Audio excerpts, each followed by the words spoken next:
IBPS POचं आणि SOचं notification 3 दिवसांपूर्वी जाहीर झालं होतं. मुद्दामून मी सांगितलं होतं की IBPS PO आणि SOचा फॉर्म सध्या भरू नका. बँक प्रेफरन्स जे आहेत हे मी तुम्हाला देईल.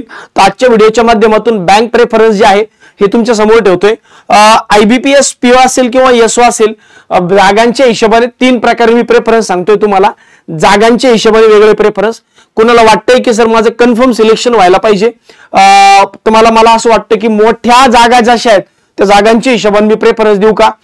तर बघा, सिलेक्शनचा आणि प्रेफरन्सचा याच्याशी काही संबंध नसतो.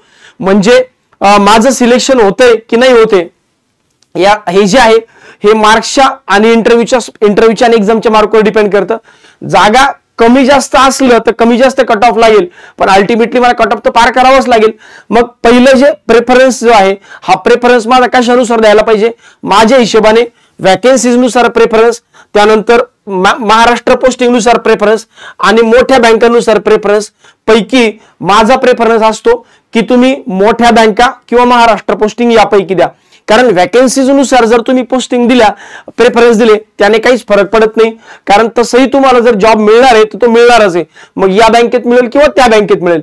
मग अशा परिस्थितीमध्ये जर बँकांमध्ये रिक्रुटमेंटच्या हिशोबाने पाहिलं तर मोठ्या रिक्रुटमेंट POच्या बँक ऑफ बडोदामध्ये, bank of Maharashtra, Canara bank हजार जागा आहेत.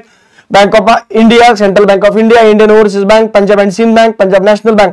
आणि तेच जर SOचं पाहिलं तर सगळ्यात जास्त जागा आणि एकमेव जागा आहे पंजाब नॅशनल बँकेमध्ये. बाकी कुठल्याच बँकेने रिक्रुटमेंट काढलेली नाहीये. म्हणून माझं म्हणणं असं आहे की प्रेफरन्स देत असताना हे वॅकन्सीज नुसार न देता या 2 कॅटेगरीनुसार द्यावे की सर मला प्रेफरन्स मध्ये महाराष्ट्र पोस्टिंग पाहिजे. उद्या मला जॉब जेव्हा मिळेल ना तेव्हा मला महाराष्ट्रात राहायचंय सर, तर त्यानुसार एक तर प्रेफरन्स द्या. किंवा माझी बँक जी आहे ना ही थोडीशी मोठी बँक असली पाहिजे. उद्या मला सांगताना पण वाटलं पाहिजे की यार माझी बँक चांगली बँक आहे, मोठी बँक आहे, फॅसिलिटी जास्त देते, काम कंपॅरेटिव्हली कमी आहे. तर बघा, माझं म्हणणं आहे ज्यांना महाराष्ट्रात राहायचंय सर मला पोस्टिंग माझी महाराष्ट्रातच झाली पाहिजे. मग मी PO किंवा SO माझा आणि किंवा जरी माझी टेम्पररी पोस्टिंग बाहेर झाली तर महाराष्ट्रात लवकरात लवकर येण्याचे चान्सेस जर तुम्हाला पाहिजे असेल तर मग तुमचे प्रेफरन्स असे द्या. कसे? बँक ऑफ महाराष्ट्र पहिल्यांदा, बँक ऑफ इंडिया दुसऱ्यांदा. कारण बँक ऑफ महाराष्ट्राचं, बँक ऑफ इंडियाचं महाराष्ट्रात जाळं भरपूर आहे.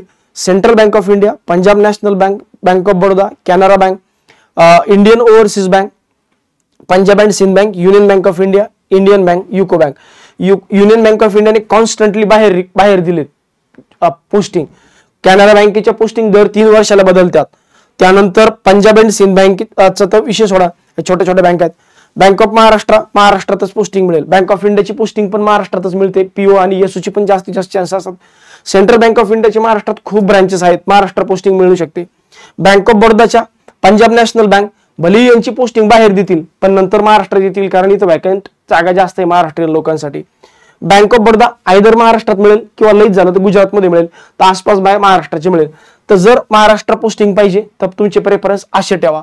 सर मला ना बँक चांगली पाहिजे, काम कमी असलं पाहिजे सर, जरा काम पण कमी पाहिजे, पगार पण जास्त पाहिजे, आणि मग मला असं फॅमिली लाईफ पण जगायचंय. मग पंजाब नॅशनल बँकेमध्ये तुमची फॅमिली लाईफ तुम्ही जगू शकता. बँक ऑफ बडोदामध्ये तेवढी फॅमिली लाईफ नाही, युनियन बँक ऑफ इंडियामध्ये पण नाही, पण बँकांचे नावं मोठे आहेत. त्यानंतर कॅनरा बँक तर कॉन्स्टंटली ट्रान्सफर देत राहते पण नावं मोठं आहे, फॅसिलिटीज जास्त मिळतात.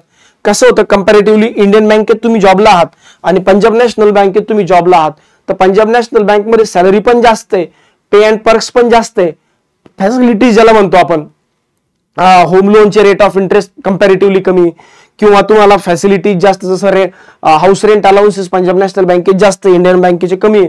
तर बिग बँका ज्या आहेत, मोठ्या मोठ्या बँका, यांच्या हिशोबाने प्रेफरन्स जे त्या असे द्या. बाकी मला असं वाटतं हे महत्वाचं होतं.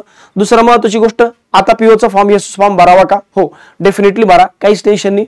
फॉर्म भरताना थोडी काळजी घ्या, तुमचे फोटो बारीक यायला नाही पाहिजे, साईन बारीक यायला नाही पाहिजे, कारण ते जर दिसले नाही तर मग तुम्हाला एक्झामला बसू दिला जात नाही.